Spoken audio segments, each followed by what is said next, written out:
I always imagined that on the day of my husband's burial, I would be treated like the grieving widow. It never crossed my mind that I'd be treated like an intruder. The sky was heavy and gray, the kind that looks ready to collapse at any moment. Douglas's casket was lowering slowly, guided by metal cables, while the pastor repeated words that didn't match the man I had loved for almost 50 years. An exemplary husband, a devoted father, a man of integrity. When he said integrity, I almost laughed, not out of malice, out of irony. Because if there's one thing I've learned in the past few days, it's that integrity isn't something you put in a eulogy. It's something you hide in safes, wills, and eyes that won't meet yours. I was holding a small bouquet of white lilies. My hands were trembling more with anger than with sadness, not because I didn't love Douglas. I did, very much. But in the middle of mourning, I had been forced to swallow humiliations no 74-year-old woman should have to endure. My own sons, grown men, well-dressed, successful, and rotten on the inside, had taken control of everything. Before I continue, I want to thank this channel, Buried by Family, for giving me a voice. I never imagined I would tell this story, but I'm relieved to finally speak. Please like this video before we start. It helps other women find the courage to share their truths too. Nathan and Caleb Carver, the pride of the family, the boys I raised, fed, defended, and who now barely looked at me. Beside them, arms crossed, stood my daughter-in-law, Savannah. As beautiful as she was poisonous, she hadn't shed a single tear, but she had that perfect face that knows how to pose for cameras, even at a funeral. She was my son, Nathan's widow, but she looked far more in charge of that cemetery than I did. They organized everything, chose the church, chose the casket, chose the music, even chose where I should sit. And they made it painfully clear, in low but cutting voices, "Mom, please don't make a scene. Dad left us certain responsibilities.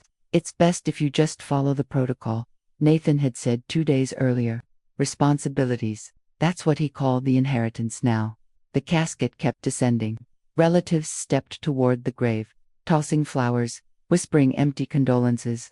I took a deep breath, trying to keep my dignity, and that's when it happened. A man's voice, loud, sharp, ripped through the silence of the cemetery. This marriage was a lie.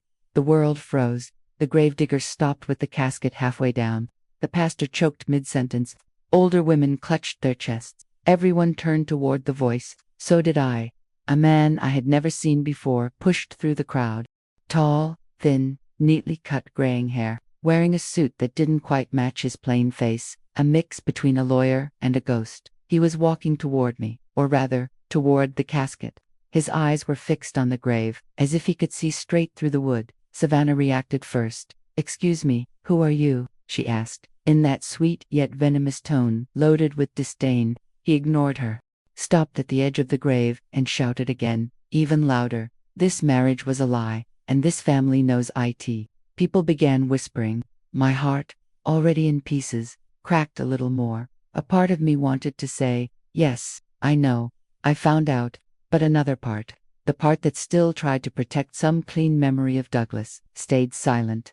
Nathan stepped forward, furious. "You can't just show up here and disrespect my father's funeral." The man turned to him, calm, almost cold. "Your father paid me for years to keep a certain story buried, and now he wants to leave without the truth coming out. Not while I'm alive." I felt the blood drain from my face. Paid, buried. What truth? Savannah gave a nervous laugh. "This is ridiculous. Someone call security, please." Then the man looked at me, directly, deeply, as if he knew me. "Mrs. Carver, are you really going to bury the man you spent your life with without knowing who he truly was?" My knees nearly buckled.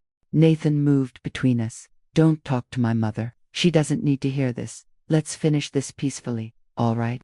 And finally, I spoke. "Who are you?" He reached into the inner pocket of his suit jacket and pulled out a thick, sealed envelope stamped with the crest of a law firm. "My name is Oliver Hargrove. I'm the attorney your husband paid in secret for the last 25 years. 25 years, almost half my marriage." I felt sick. He left me clear instructions.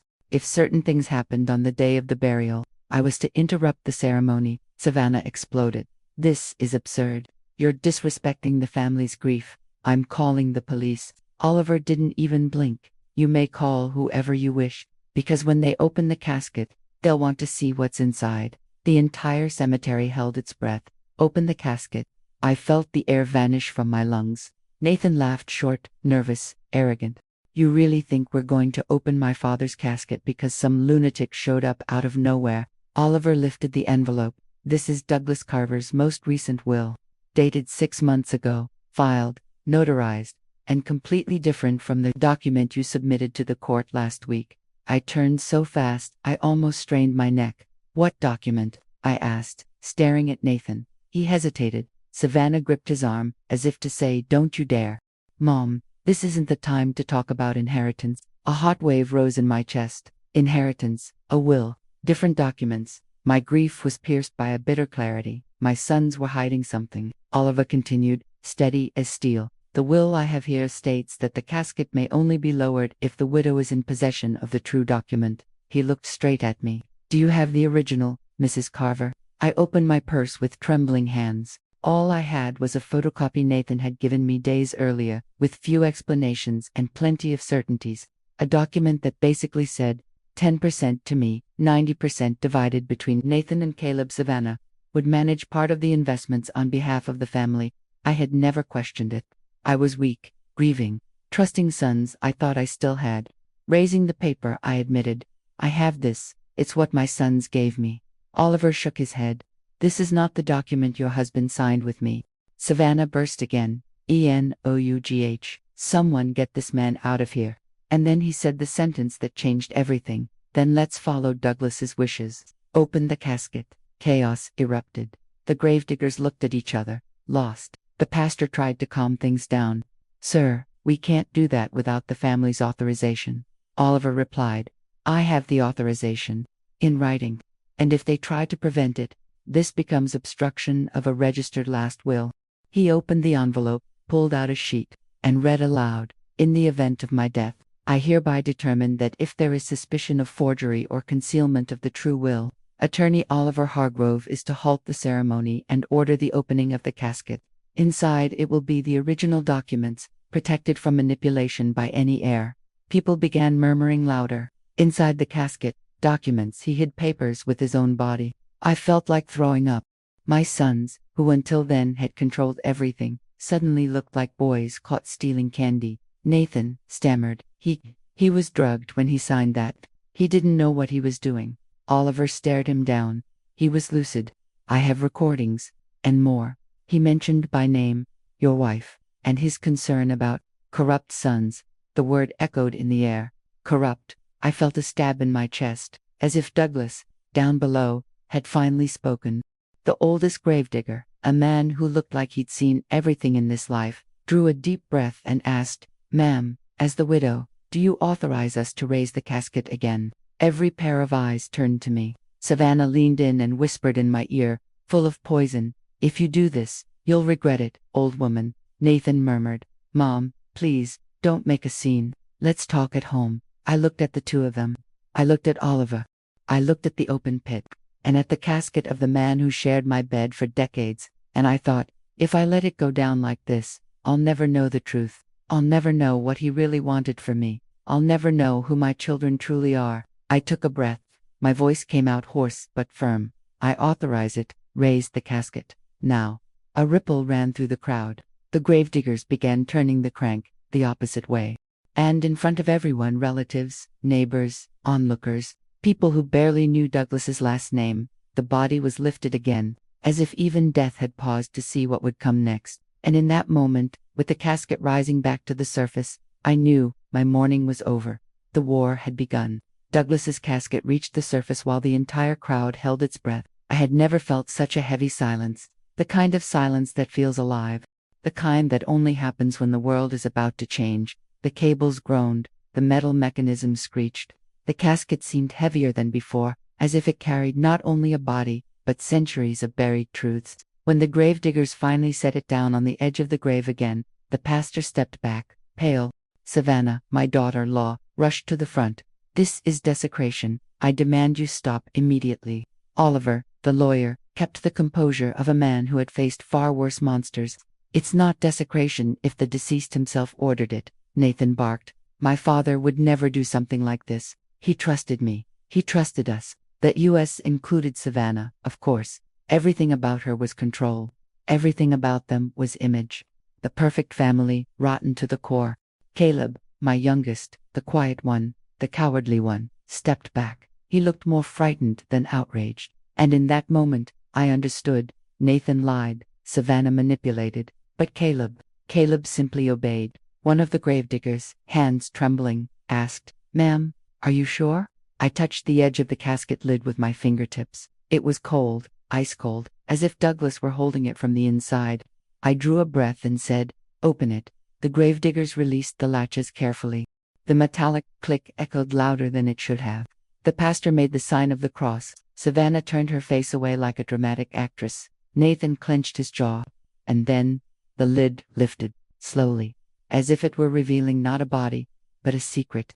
The first thing I saw was Douglas's face, pale, peaceful, almost as if he was sleeping. But that wasn't what shocked the crowd. It was the thick, sealed envelope strapped to his chest with a black ribbon. And on top of it, a note. "Eleanor, if you're reading this, then they tried to deceive you." My world tilted. A wave of whispers exploded around us. "Oh my God, he left papers inside the casket. What is happening? Did she know about this?" Savannah tried to snatch the envelope. Nathan grabbed her arm. "Don't touch that." But it was too late. Oliver already had his hand over the note. "This is the original document, signed, filed, and placed here specifically to prevent the forgery your sons attempted." People stared at me. I stared at Nathan. Nathan stared at nothing. Caleb began to cry. Savannah lunged forward like a wild animal. "This means nothing." He was old, confused. He didn't even know what he was doing. Oliver opened the envelope, pulling out a stack of pages carefully sealed in plastic. Then he announced, "Last will of Douglas Carver." Nathan lost control.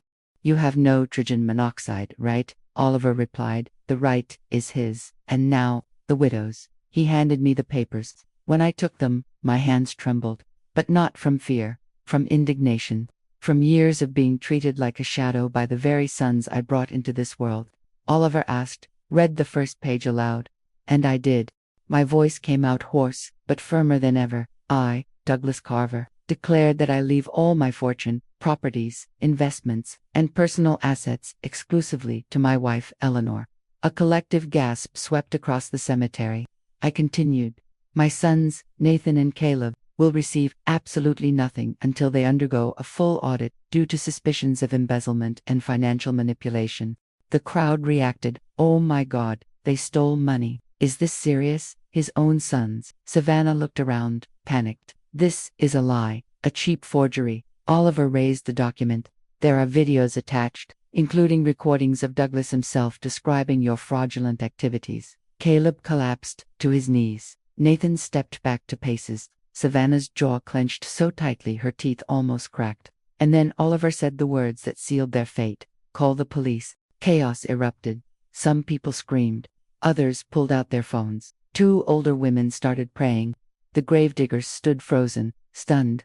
Caleb was crying like a child. Nathan was shaking. Savannah whispered something to Nathan. "Run," but he didn't have time. 2 patrol cars pulled up at the edge of the cemetery. Nathan's eyes went wide. Caleb sobbed harder. Savannah tried to run between the headstones, but 2 officers caught her. When she realized she had no way out, she screamed at me, "You damn old woman. You and him ruined everything. It was supposed to be ours, ours." I looked at her and answered, "It was, but you dug your own graves." The officers handcuffed all 3 of them, in front of everyone, in the same cemetery where they had tried to humiliate me. As they were taken away, Nathan looked straight into my eyes, desperate. "Mom, please, say something." I did speak, but not to him, to myself. "It's over now. Now I can bury the man I loved, and the children I lost." And as the casket was closed again, with the original envelope now in my hands, I felt something I hadn't felt in a long time. Peace, not the peace of mourning, but the peace of justice. The officers took my sons and Savannah in separate cars. The sirens faded into the distance, leaving behind a heavy silence and a trail of shame. The crowd slowly began to disperse, but half of them stayed, watching, waiting to see what would happen to me, as if the cemetery had become a stage, and I, its unwilling protagonist. Oliver, the attorney, placed a hand on my shoulder. "Mrs. Carver, Can we go somewhere more private? The contents of the envelope need to be reviewed carefully. I simply nodded. The casket lid, now closed, seemed heavier than before, not because of the body, but because of the weight of everything I had just learned. Walking away from that grave felt like walking out of my own house on fire. We went to the cemetery's small administrative office, a simple place, smelling of old paper and burnt coffee. Oliver opened the sealed envelope. He took out 3 separate documents, each marked in red ink. Original will, recorded statements. The letter to me. He placed the will on the table first. I'll read a few excerpts for you. I took a deep breath. The words hit me like cold waves. My sons Nathan and Caleb diverted funds from the family company and used my forged signature for loans. That put me at risk. My stomach dropped. Oliver continued. I discovered that Savannah advised and manipulated part of these actions, intending to become general administrator of my estate. I didn't want to believe it, but something inside me already knew, had known for years. I had simply ignored it. My wife, Eleanor, cannot be deprived of what she helped build. Everything I achieved was at her side. Do not allow my sons to take from her what is hers by right. My hands trembled. Douglas, even at the end, he was trying to protect me. Oliver set the second envelope on the table. Inside was a small, black flash drive with the initials DC. He plugged it into the laptop. The screen lit up. There was Douglas, my husband, yellowed, weak oxygen tubes in his nose, but lucid. His voice filled the room. If you're seeing this, it means my sons did exactly what I feared. I'm sorry, Eleanor. I should have told you sooner. My chest tightened so hard it hurt. He continued. Nathan and Caleb altered the documents without my consent. They lied, and they forged. They wanted to erase you. A deep, old pain crawled up my spine.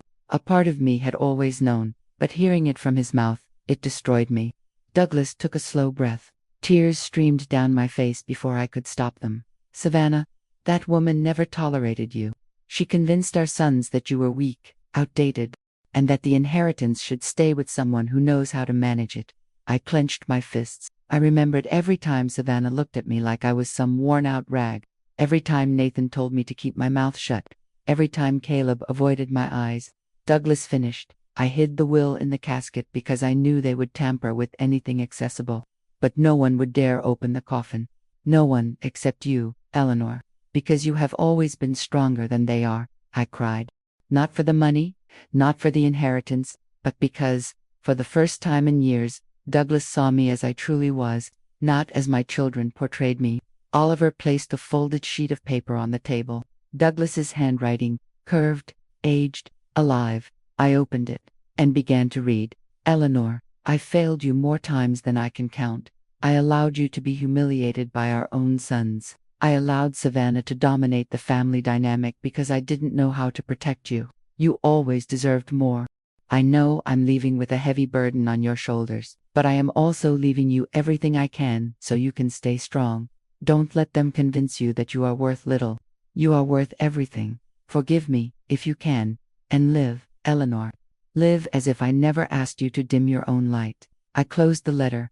I felt my heart break, and rebuilt itself in the same breath. Douglas had failed, but he had also tried to correct his final mistake, and he succeeded. In a dramatic, insane, painful way, but he succeeded. I asked Oliver, and now, what happens? He answered, now, you inherit everything, the entire estate. I inhaled. A fortune didn't impress me. What came next? And your sons will face criminal charges for embezzlement, document fraud, and attempting to conceal the will. My world stopped. I had lost a husband, lost children, lost a family, but gained something I never imagined. My name back, my dignity, my strength. Oliver handed me all the documents and said, you just turned the most important page of your life today. I replied, I didn't turn it, I rewrote it, and I won't let anyone erase it. When we left the administrative office, the sun had already dipped low, painting the cemetery in a golden light that didn't match the chaos I had just lived through. The parking lot was full, fuller than when I had arrived. Cars stopped everywhere, people talking loudly, phones in every hand. And then I realized, it wasn't murmuring, it wasn't curiosity, it was news. The video of Savannah's meltdown. The moment the casket rose back to the surface, my trembling voice reading the will, Nathan trying to run, Caleb collapsing. Everything was online. Everything. And the comments, oh, the comments, my God, what a rotten family. The old lady is the only decent one there. Savannah always had a snake's face. Heard she used to crop the mother-in-law out of family photos. Douglas was rich. Now it makes sense why they were fighting. This is totally becoming a Netflix series. I was at the center of a storm I had never asked for.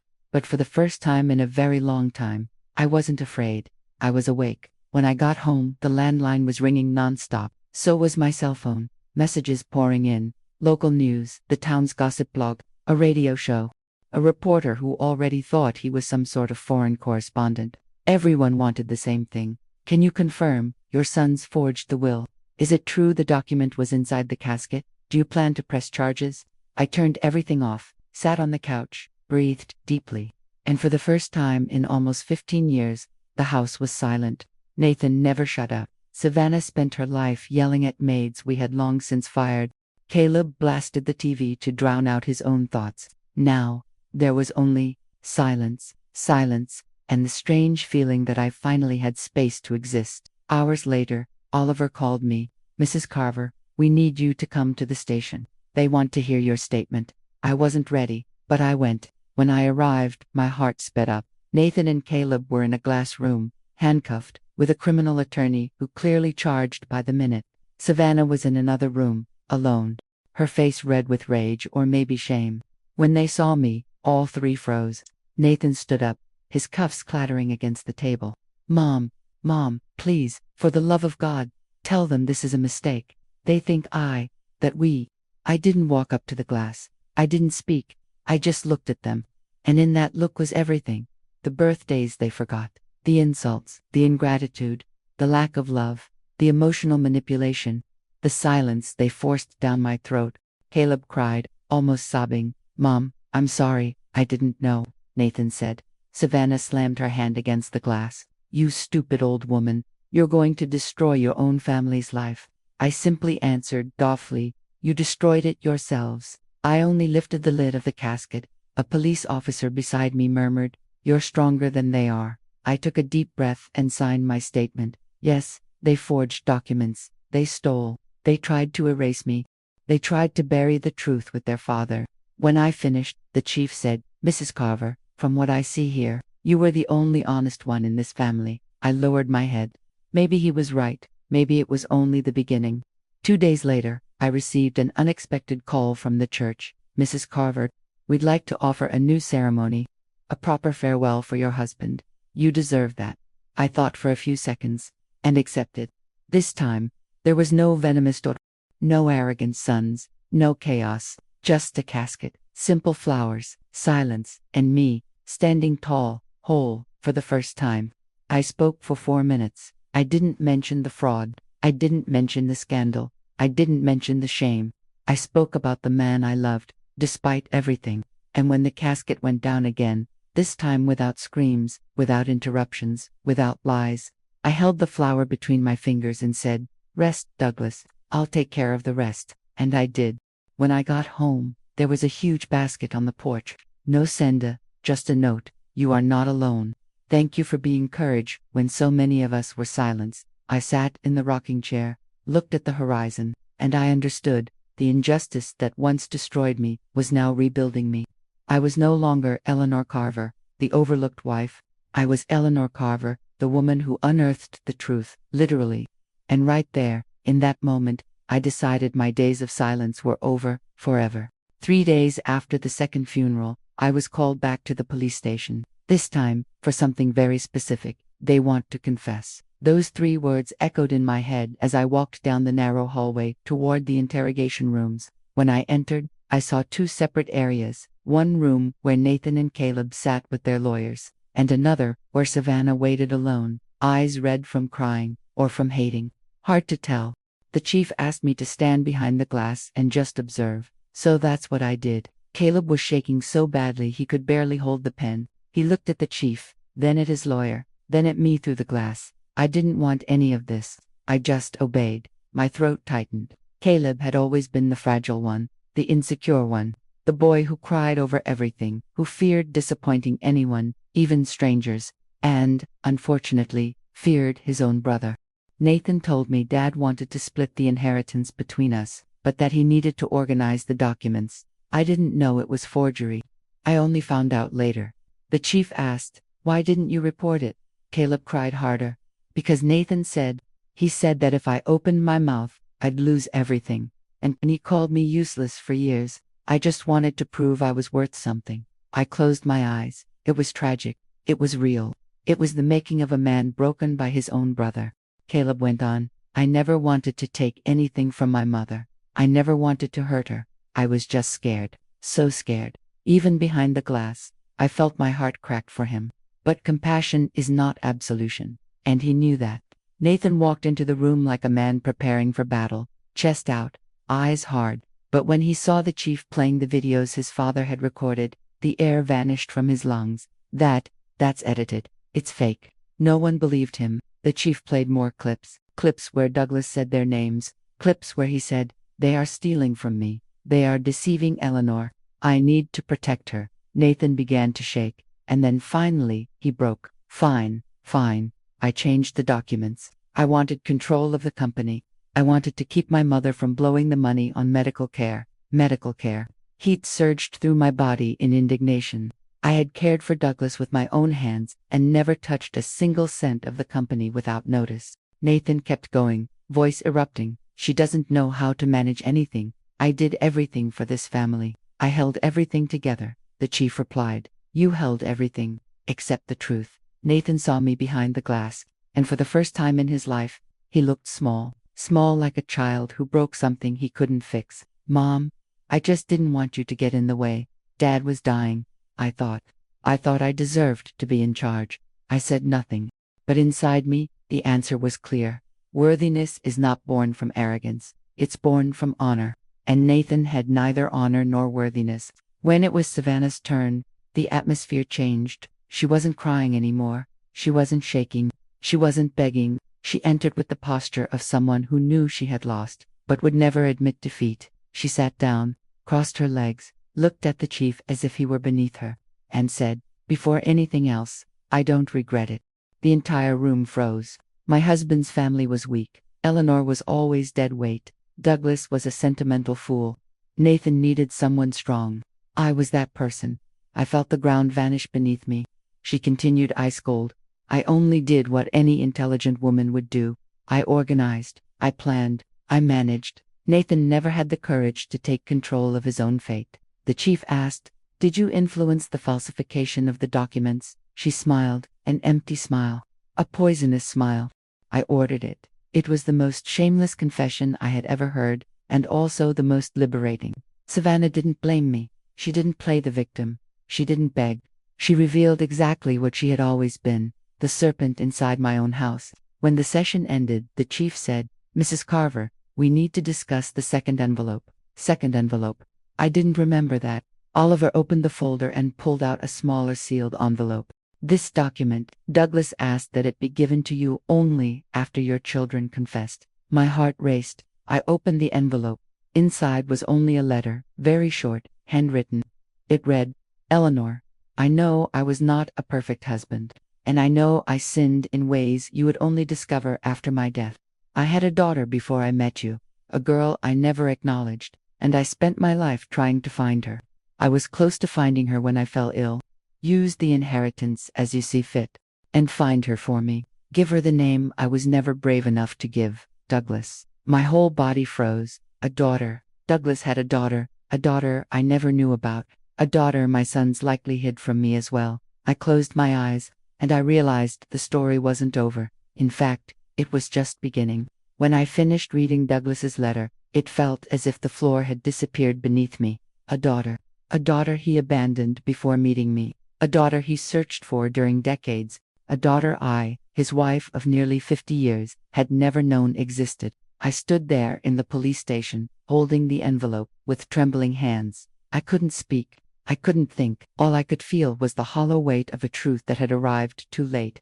Oliver gently touched my arm. "Mrs. Carver, would you like to sit?" I sat, and I cried. Not a cry of mourning, not a cry of anger, a deep, silent cry. The cry of someone realizing that the love she lived had parts she never saw. Hidden parts, Buried parts, lost parts, and now, they were my responsibility. When I finally managed to breathe again, I asked the chief, "Where is she? This daughter?" He said he was close to finding her. The chief pulled out a folder. He hired a private investigator 2 years before he passed. My heart raced. The investigation points to a woman named Marjorie Hale. She would be around 52 today. 52. She would be nearly Nathan's age. A chill ran through me. How many times, without knowing, could I have crossed paths with this woman? How many times might she have lived close, or far too far?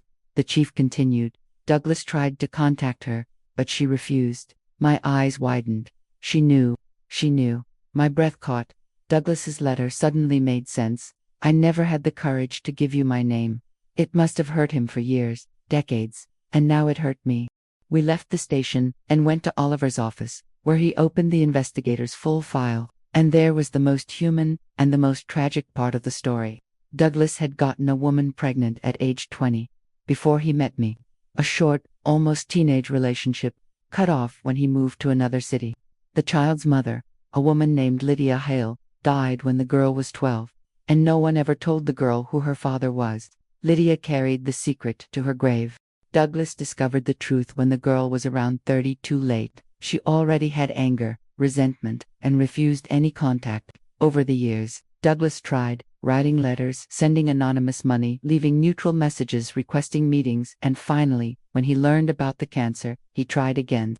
Her response was devastating. "You don't exist to me. I don't want anything from you. And if you try to come near me, I'll report you for harassment." I closed the folder slowly.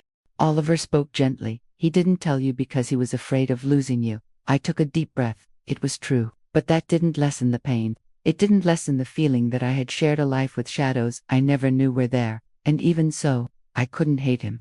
Only mourn everything that went unspoken between us. Oliver then slid another page toward me.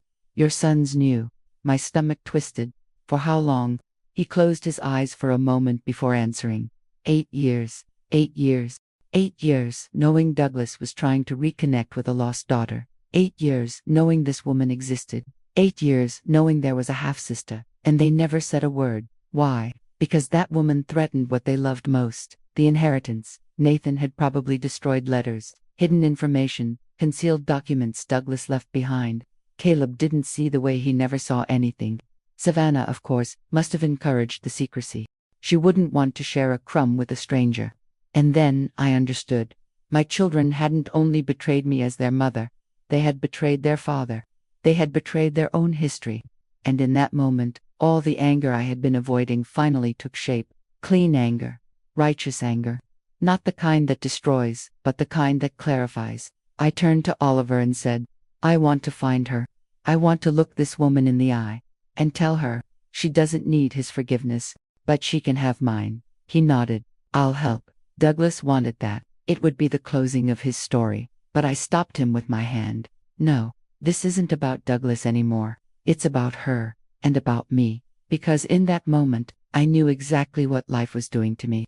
It took my husband, took my children, took my family, so it could return to me a chance to rewrite everything. A chance to build the family I was never given.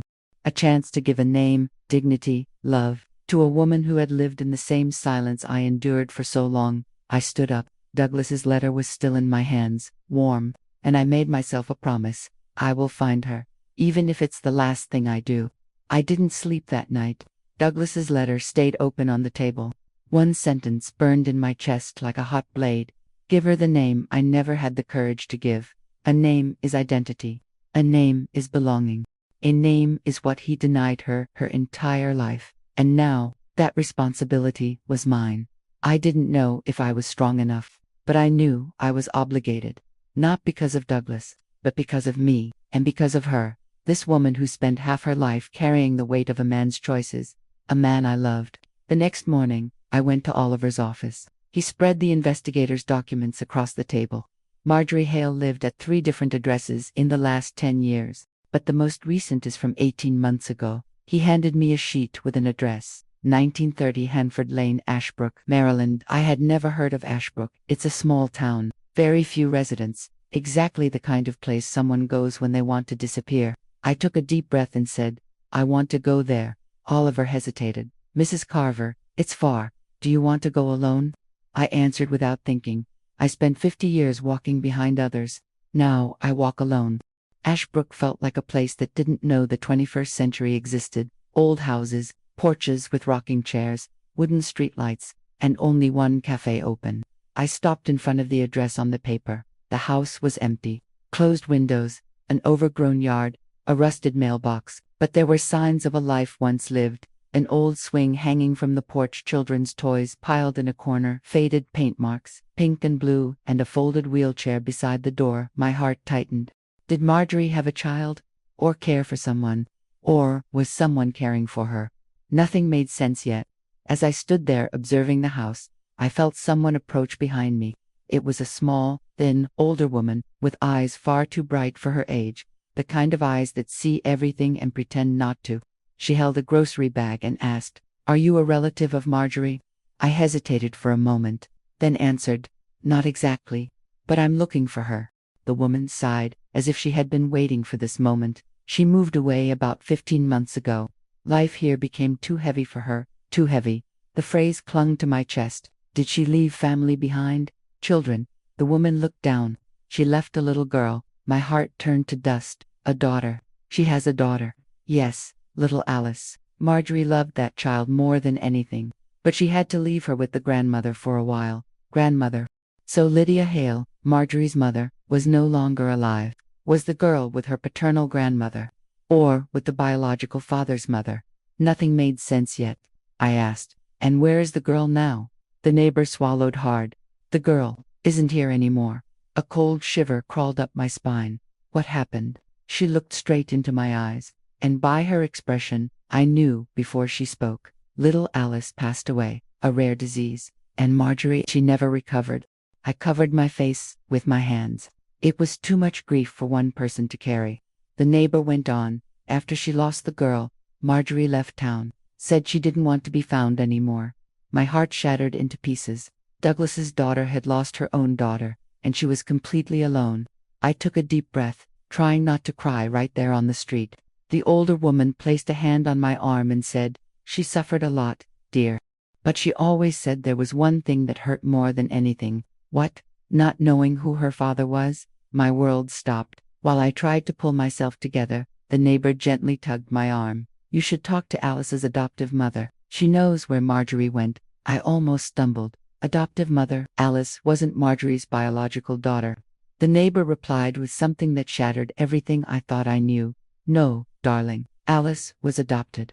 And Marjorie adopted her, after losing a biological baby years before." I lost my breath.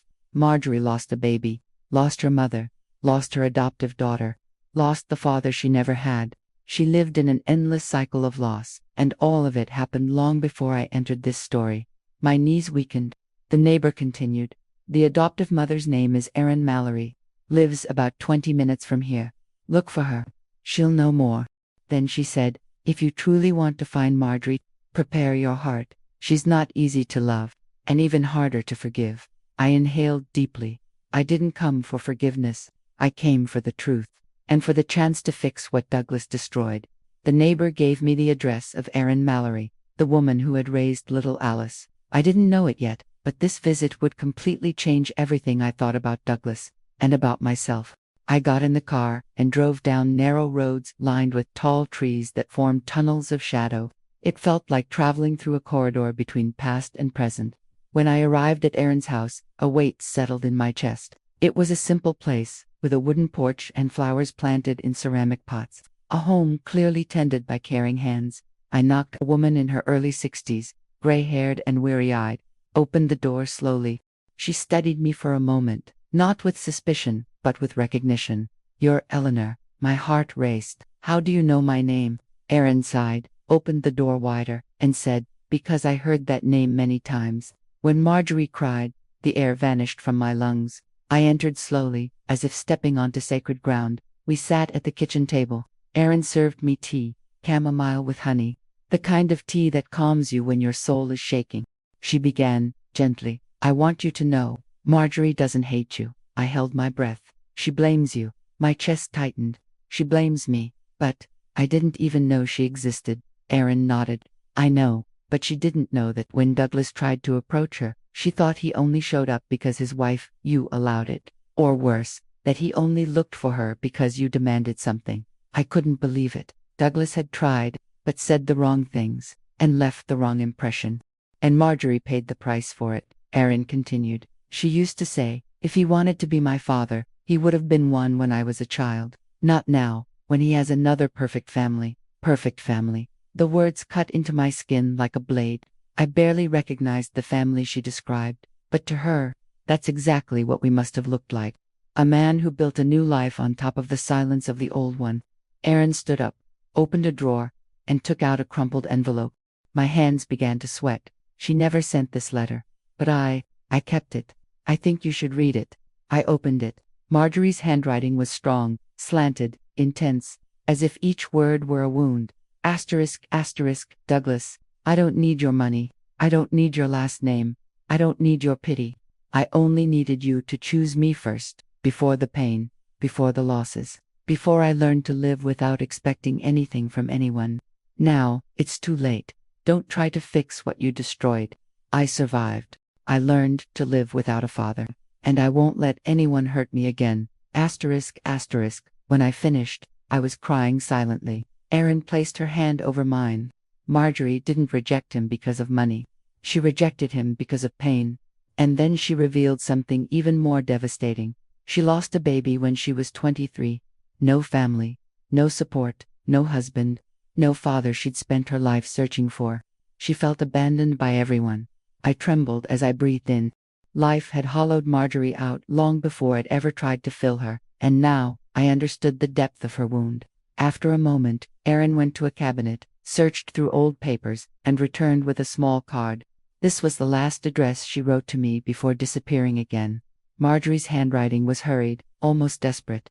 If I disappear, Erin, I'm heading to Oldbrook. It's the last town where I can still breathe. Oldbrook. Another name I had never heard. Erin explained. It's a tiny town near the Virginia border. She said no one knew her there. No one knew her losses. No one asked questions. I placed the card carefully in my purse. Then Erin spoke a sentence that pierced straight through my chest. If you go after her, don't go as Douglas's wife. Go as a woman. Someone who knows what it's like to lose everything. I held her hand. I will find Marjorie, even if she doesn't want to see me. Erin nodded, eyes full of compassion. She listened to you, because you speak her language, the language of loss. I left Erin's house with Marjorie's letter, the Oldbrook address, and a heart beating with a strange mixture of fear and hope. And there, on that empty road, with the cold wind hitting my face, I realized I was going after the woman Douglas could never reach, but I was also going after myself. After everything I let die just to be a wife. After everything I lost trying to be a mother. After everything I swallowed trying to belong to a family that never truly accepted me. For the first time, I had a purpose that was mine alone, and I wasn't coming back without answers. Driving to Oldbrook felt like traveling into an echo. The roads were narrow, the trees dense, the signs almost non-existent. The car's GPS kept cutting out. I had the feeling that if I stopped for too long, the forest would swallow me whole. When I finally saw the wooden sign with the town's name, my body relaxed. It was small. Small in the way old wounds are. The kind that never heal because no one comes by to see them. I walked through the streets slowly. Old houses, closed shops, a cafe that seemed to open only when it felt like it, and faces that carried silent stories. Oldbrook was the kind of place where people came to hide, or to find themselves again. I just didn't know which of those Marjorie belonged to. The address Erin had given me was on a side street, almost hidden, an old house with peeling paint and a small sign hanging from a crooked wire. Relics, used books, and the memories that survive. I stepped inside. The bell on the door rang, a high, sad sound, as if stirred by the wind.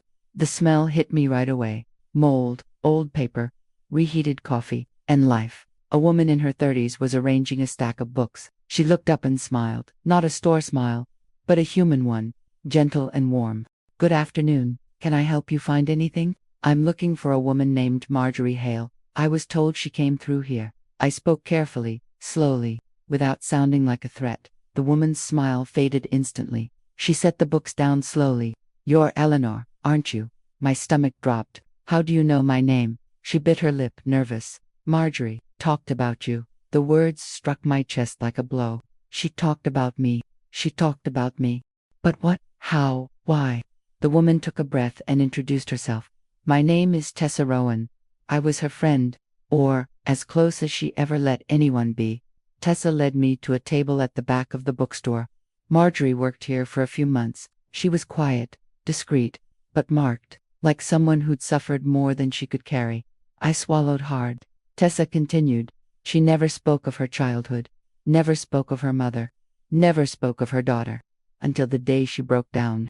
I remained silent, letting Tessa speak at her own pace. One day she came in with her eyes empty. I asked if she wanted water. She said, I want to forget. And then she burst into tears. Tessa wiped a tear that insisted on falling. That was the first time she shared a little. She said her father had chosen another life. My heart ached. She said that. I whispered, always, but never with hatred, with exhaustion, deep exhaustion, the exhaustion of old wounds. Then Tessa said something that changed the whole conversation. She didn't hate you, Eleanor, but she was afraid of you.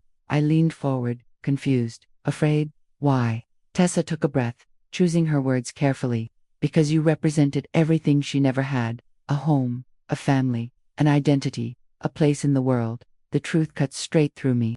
I realized then that Marjorie hadn't been running from Douglas. She'd been running from becoming the intruder in her own story.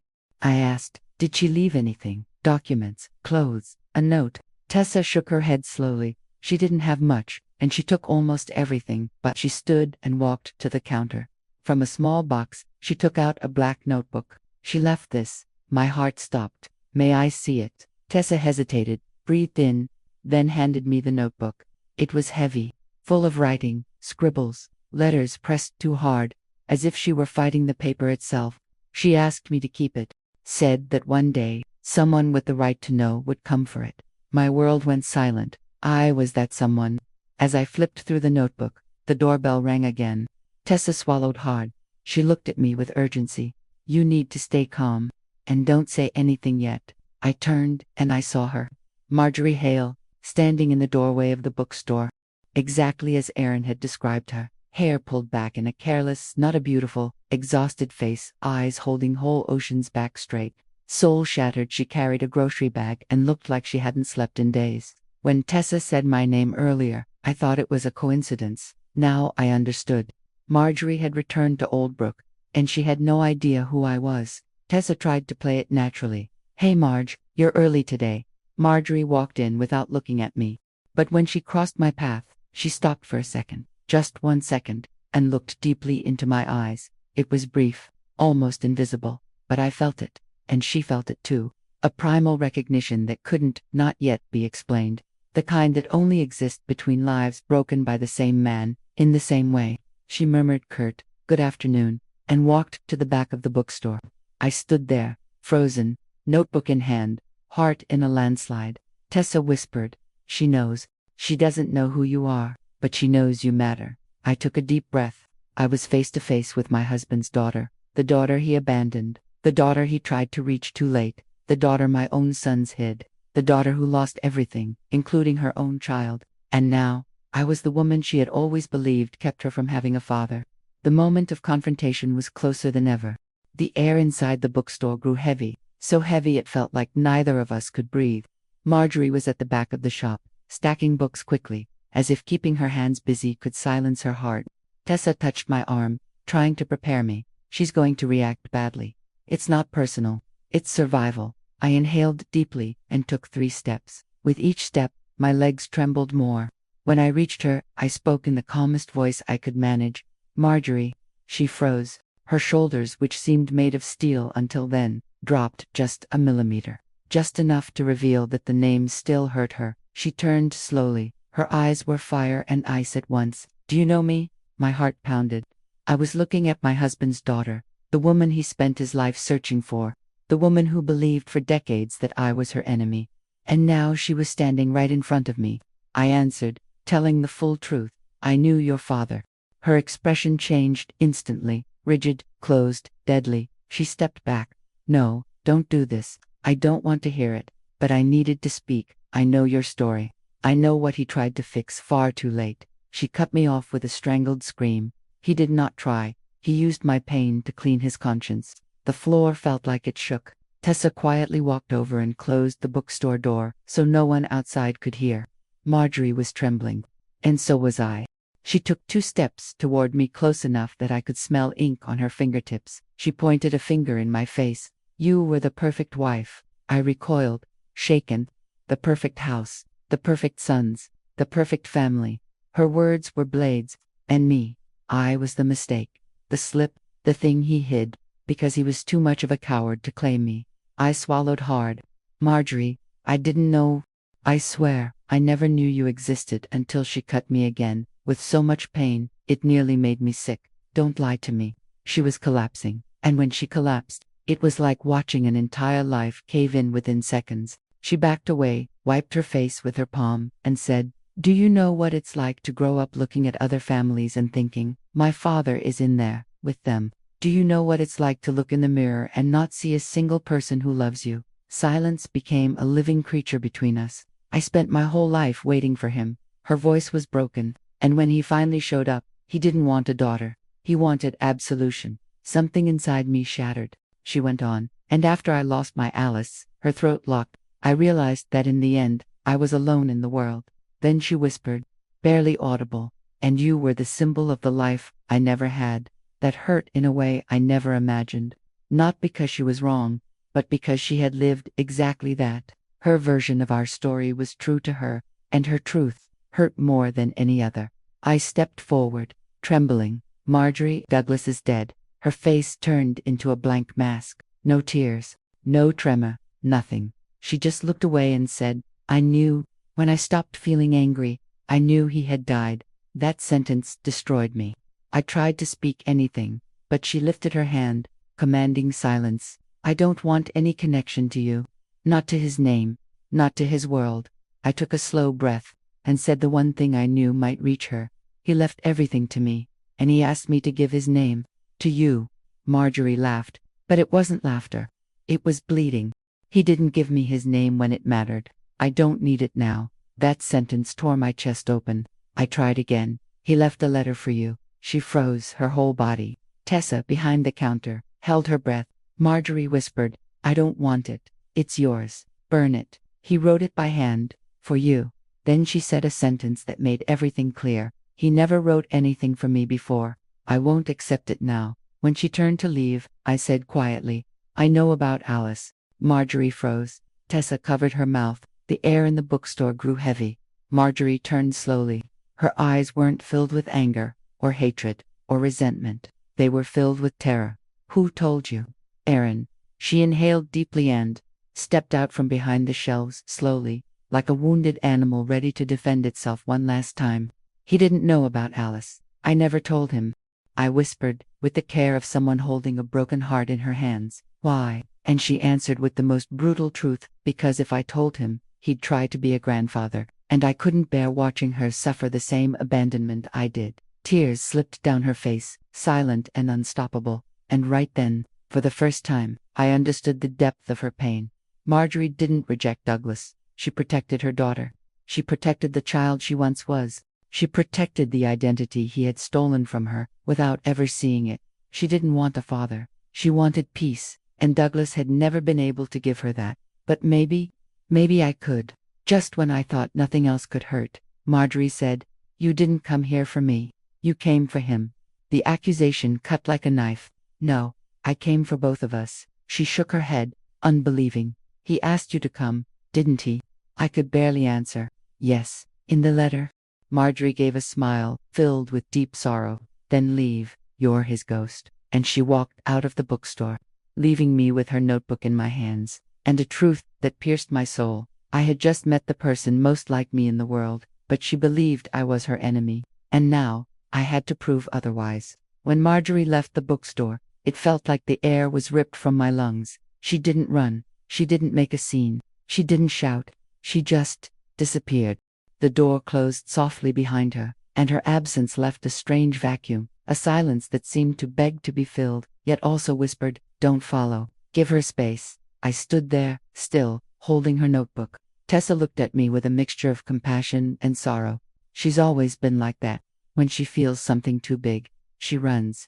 I swallowed hard. How do I find her now? Tessa sighed. You don't.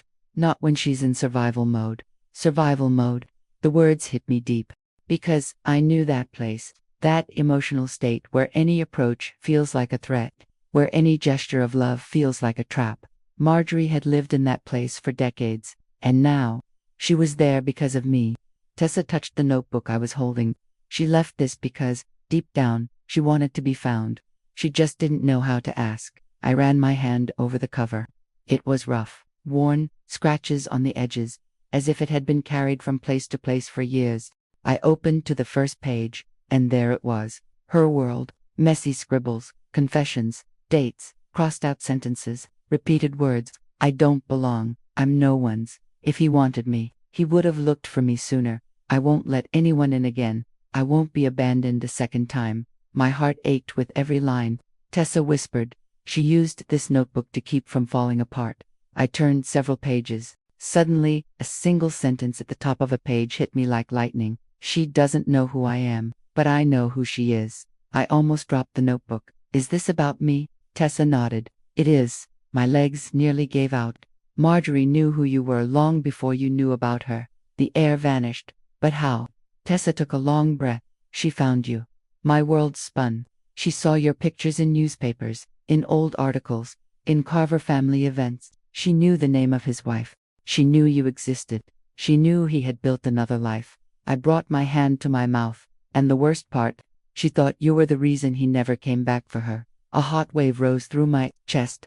Guilt, injustice, pain. Marjorie had spent half her life believing I was a barrier, the perfect wife, the invisible rival, the woman who stole what she never had, when in truth, I had been deceived too. I had been kept in the dark. I had been manipulated by my own sons, and by Douglas. In different ways, Marjorie and I had been wounded by the same man, but we stood on opposite sides of the scar. As I flipped through the notebook, a loose sheet fell out. It was a drawing, pencil sketched, simple, but full of soul. A little girl's face, small, big eyes, hair pulled back, a sweet, melancholy expression. At the bottom, in tiny handwriting, Alice to 8 years old. The world didn't deserve you. I couldn't hold back tears. Tessa placed a hand on my shoulder.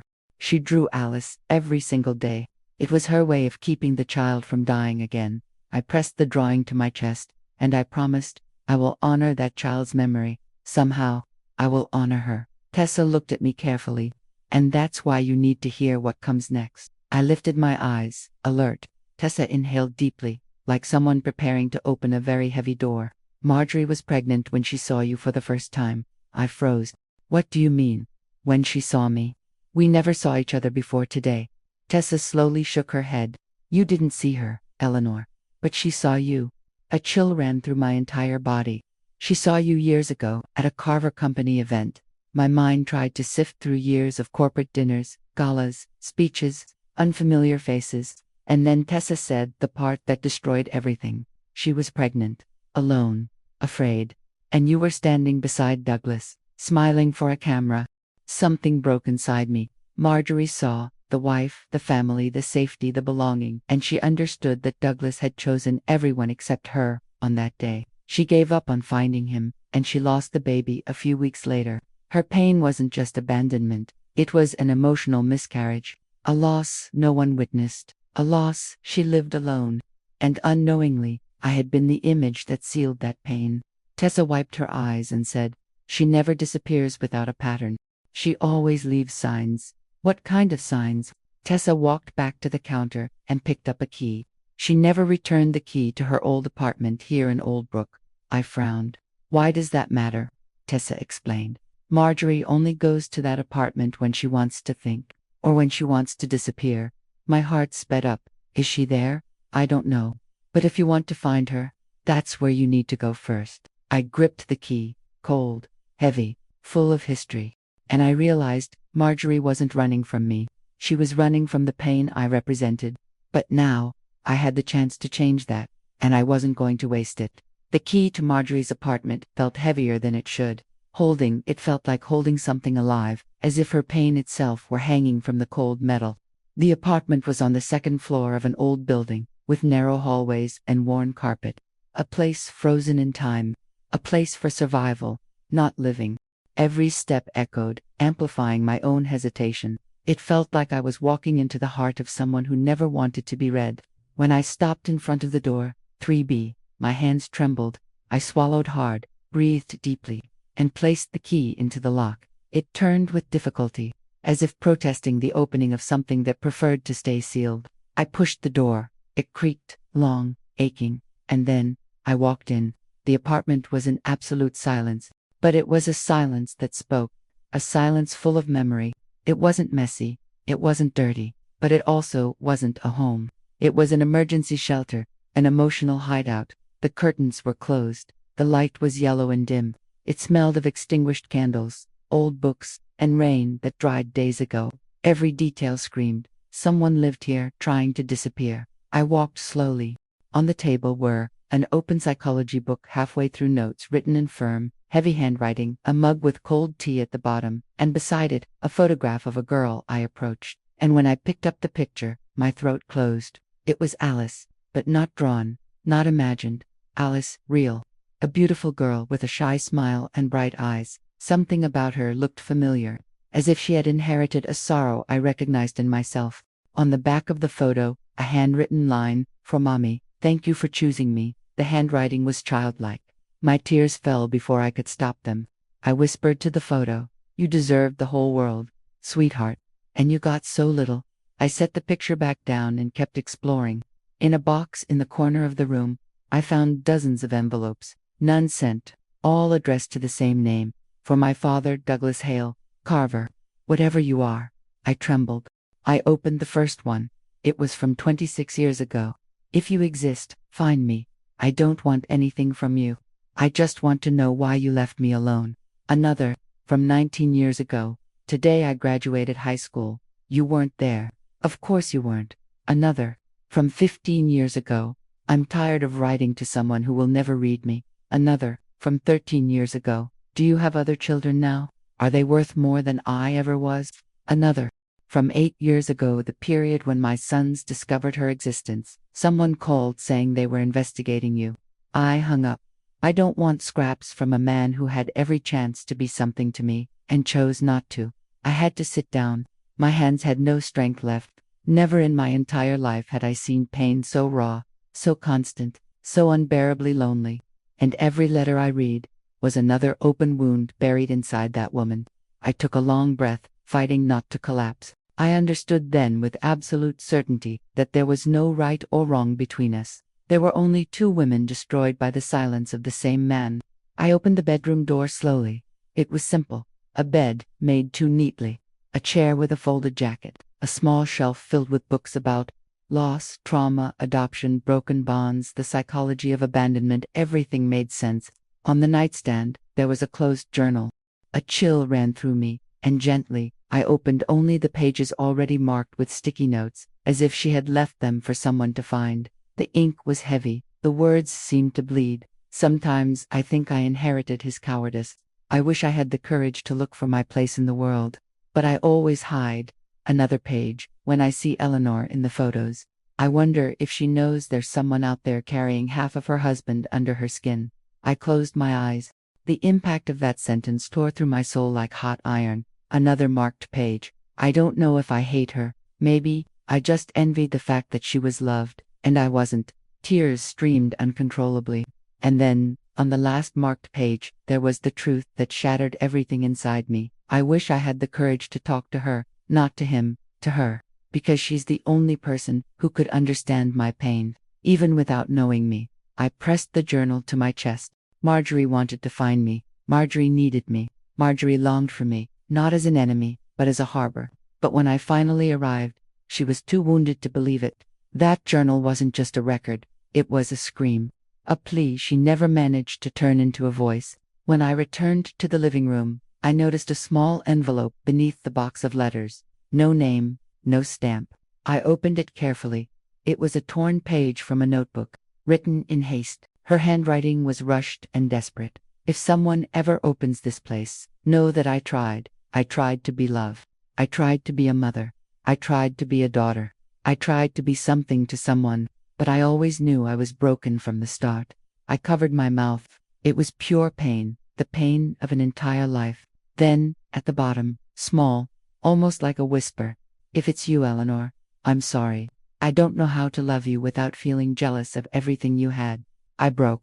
I fell to my knees on the floor of that apartment, a place that wasn't home, but was both prison and refuge. I cried for her, for Douglas, for me, for everything that was lost and never should have been lost. And there, on the floor, I made the only promise that made sense. I will find her. I will fix what he destroyed.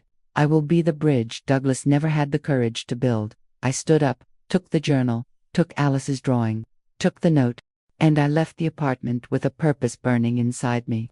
Leaving Marjorie's apartment with the journal, Alice's drawing, and that half-desperate, half-farewell note in my hands felt like walking out of someone else's destiny, one I had somehow stepped into without permission. When I reached the parking lot, I took a deep breath. The day was ending. The sky had that orange glow of late afternoon, too beautiful for a pain as ugly as the one I carried. Before I could get into the car, I heard fast footsteps behind me. First steps, then heavy breathing, then a voice. "What are you doing with that?" My whole body went cold. I turned, and there she was, Marjorie, her hair loose, her expression tense, her eyes wide, and when she saw the journal in my hands, the entire world inside her detonated. She lunged forward as if to rip the journal from me. I raised my hands instinctively. "Marjorie, please don't call me by my name." Her voice cracked, but came out loud, violent. The bookstore across the street quietly shut its door. Lights snapped on in the neighboring houses. Marjorie was trembling, trembling with pain, trembling with rage, trembling with years of ghosts. "That apartment is all I have. It's the only place I can breathe. And you walked in there like it was your house. I didn't go in to hurt you. I went because I want to understand. You can't understand me." She stepped forward. I stepped back. "You had everything. A house, a husband, children, a family." I murmured. "Marjorie, I lost everything too." She laughed. An empty, mocking, devastated laugh. "Lost? You haven't lost anything compared to what I've lost." And then she said the sentence that tore me open. "You don't know what it's like to grow up not knowing who you are." Marjorie tried to grab the journal from my hands. I held on, not to stop her, but as if the journal were the only anchor in the middle of her storm. "I read what you wrote, and I'm so sorry for everything you went through." She stopped, frozen. Her eyes blinked twice, like her mind was trying to process a language she'd never heard spoken aloud. "You read it?" "Yes." She inhaled sharply, like she might faint. "So now you know how broken I am." Her voice wasn't angry. It was shattered. Something inside me dissolved. "You're not broken. You're a survivor." She looked away, but her eyes filled with tears. "Don't say that." "Why not?" "Because no one has ever said that to me." She stepped back, needing space, then leaned her back against the wall of the building and whispered, "I never told him. I never told him because I didn't want him to be proud of me." I frowned, proud of what. She tried to hold the tears back, and failed. And then she confessed the secret she had carried for decades. "I found him earlier." My heart stopped, years ago, before he died, before I knew he was sick, before Alice. My whole body trembled. "You found him? How? Where?" She closed her eyes, and said the sentence that changed everything. "I knocked on his door." My hand flew to my face. She went on, "I went to your house." The air vanished from the world. I rang the doorbell. He opened the door. I shook my head, stunned. "Douglas never told me he knew exactly who I was." Her voice exploded like a shot. The ground disappeared beneath me. She continued, now crying openly. "I said my name, said I didn't want anything. I just wanted to see his face. I just wanted to hear him say I existed." I stood frozen. "And do you know what he said?" I didn't answer. She answered for me. "He said, 'Not now.'" The words speared through my chest like hot iron. "Not now." He said his family was home, said it was complicated, said he'd talk to me later. She laughed, a laugh full of pain. Later never came.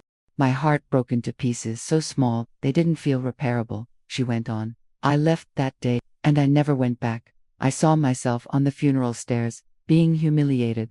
I saw my sons being arrested. I saw the coffin being pulled back up. I saw the will taken from his chest, and I understood Douglas wasn't just absent. He was a coward, and we both paid the price. Marjorie's shoulders fell.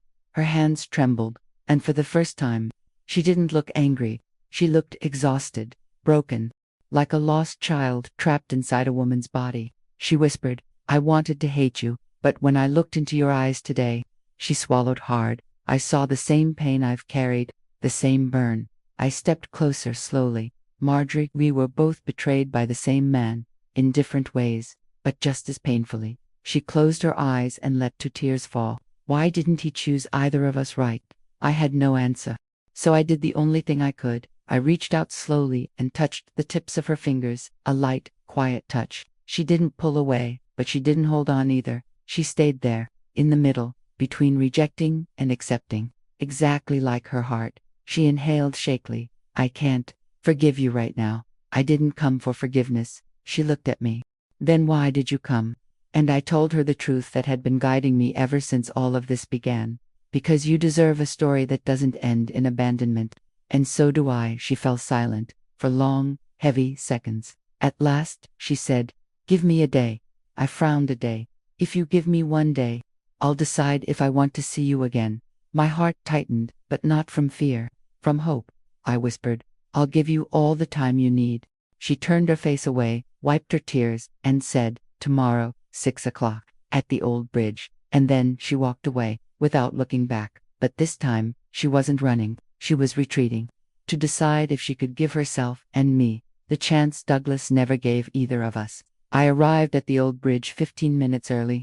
Old Brook had this strange habit of turning silence into something alive. The wind through the trees, the sound of water hitting rocks, the groaning of old planks, as if the town breathed for us. The sun was setting. The bridge sat at the edge of town, over a narrow river lined with oak trees so ancient they looked like silent witnesses to everything. A worn, crooked, barely maintained bridge. The perfect bridge for two broken women. As I waited, I felt something different from the restless ache of the last few days. It wasn't fear, wasn't expectation. It was a kind of acceptance. Acceptance that nothing I said could change the past, and that everything I said might change the future. At exactly 6 p.m., I heard footsteps behind me. I didn't need to turn. I knew it was her.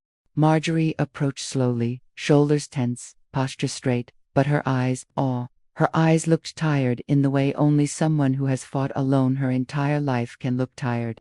She stopped 1 meter away, not closer, not farther. The exact distance between distrust and courage. The first thing she said was, "I came, but I'm not promising to stay." I simply nodded. "Thank you for coming. That already means a lot." She crossed her arms, not as a wall, as armor. "Don't say it means something. I have no idea what I even mean to you." I took a breath. "More than you think, but not for the reasons you imagine." She frowned, suspicious. "Then say it." I stepped just one step closer. "Marjorie, I didn't come here to represent your father. I didn't come to fix his mistakes, and I didn't come to defend his memory." She stared at me, unblinking. I continued, "I came because you deserve a story that isn't made only of abandonment, because you exist, because you matter, and because you shouldn't carry alone everything he left behind." Her expression shifted slowly. First, disbelief, then, something like fear. Fear of believing. "Don't try to save me. I'm not trying to save you. I'm trying to reach you." She looked toward the river, as if searching for answers in the current. "He didn't choose me." And I told her the only real truth. He didn't choose me either. I built myself beside someone who often wasn't really there. She looked at me with surprise. It was the first moment she realized that I, too, had been left, that our pain wasn't a competition. It was a mirror. And that's when the first real crack formed in her wall. Marjorie took a deep, shaky breath. "I have something you need to know." My heart sped up. She hesitated for long, tense seconds. Finally, she said, "After the day I knocked on his door, he came looking for me." My hand flew to my mouth. "He looked for you. When? 4 months later." But I didn't answer.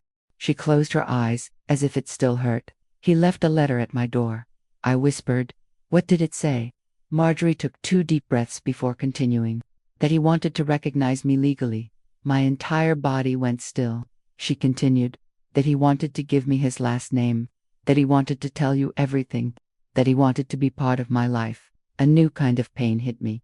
A bittersweet one. "Then why?" Why didn't you respond? She cried, not collapsing, not screaming, cried like someone who had run out of places to hide. Because I was pregnant with Alice. My world spun, and I didn't know if she would live, and I didn't want him to come because of the baby. I didn't want her to depend on him. I didn't want to watch her be abandoned if he changed his mind. She wiped her face, desperate. I wanted to prove to myself that I could be a mother without needing anyone. My heart broke a little more with every sentence. And when I lost her, she couldn't finish. I whispered the truth for her. You lost your last bit of courage. She nodded weakly. And then I did something I hadn't known I'd be brave enough to do. I stepped forward until I stood right in front of her. I didn't touch her. I just stood a few inches away. Marjorie, you are not a replacement. Not a mistake. Not leftover. Not anyone's accident. She cried now silently, like someone who fears the sound of her own grief. And I didn't come to take anything from you. I came to give something back. She lifted her face, confused. Give back. What? I pressed her journal gently against her chest, inch by inch, with all the respect her pain deserved. The part of your story that isn't your fault, the part that never was. She held the journal with trembling hands, and then she leaned her forehead against mine, first for a second, then for a few more. And there, in that almost invisible touch to women left behind, finally met, not as rivals, not as shadows, not as reflections of the same man, but as two broken lives that, for the first time, weren't alone. Marjorie whispered, I don't know how to move forward. I answered, then we'll move forward together, in whatever pace you can, in whatever way you're able. She closed her eyes, like someone finally allowing herself to breathe, and she didn't run. Not this time. After the bridge, nothing went back to what it had been. There was no instant embrace, no quick reconciliation, no miraculous leap into a happy ending. What we had was something far rarer, truth, and the courage to keep going. Marjorie and I met every day for the weeks that followed, sometimes to talk, sometimes to walk, sometimes just to exist in the same space, with no obligations, no expectations, no shame.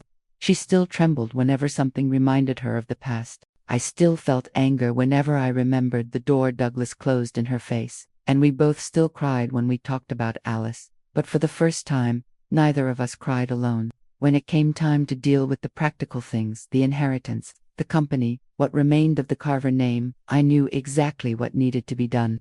I went to Oliver's office, sat across from him, and said, I want everything divided between the two of us, exactly as it should have been from the beginning.